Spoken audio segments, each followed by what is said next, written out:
All right, got a 2006 Mega Cab 2500 and it has a sunroof when I got it, and I thought, hey, that's cool. Well, it's leaking. So first of all, I kind of found out that, when I looked at the drain plugs on the front of my sunroof, that there was, some debris there. So I removed that thinking, oh, that's it.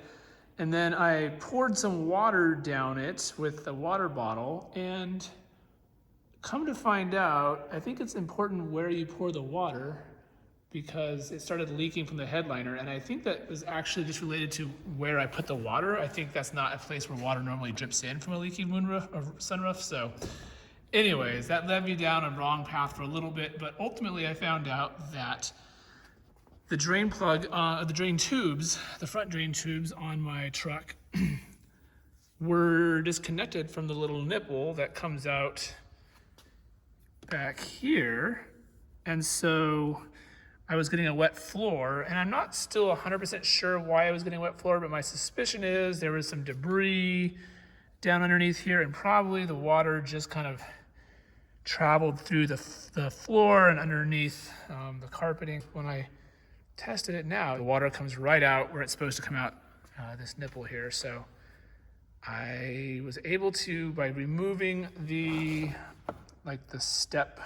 plastic for stepping in the truck here, by removing that, I was able to gain access to these little slots that are here by where your feet go. And with a little bit of shining a flashlight in there and a little bit of wiggling a wire around, I was able to kind of eventually get hold of the end of the tubing, pull enough of it out that I could reattach the back of the nipple, and it seems to be snug and secure. So I'm hoping that whatever caused it to fall out in the first place was just maybe poor installation. I mean, when I look on YouTube, most of the people's drain tubes that I see are bright blue.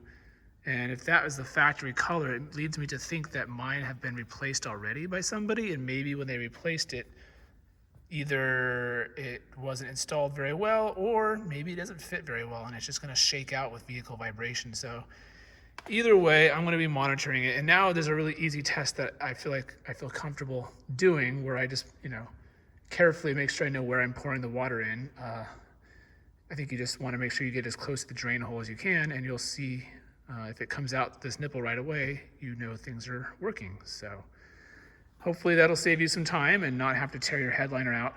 Although I will say, if you need to tear your headliner out, or just if you need to get access to the bottom of the roof, of the sunroof, there's only one thing you really have to remove besides the A-bar.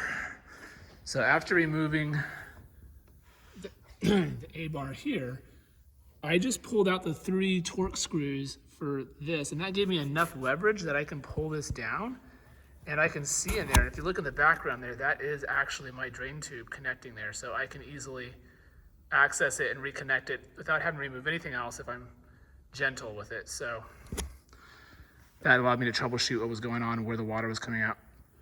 So yeah, good luck.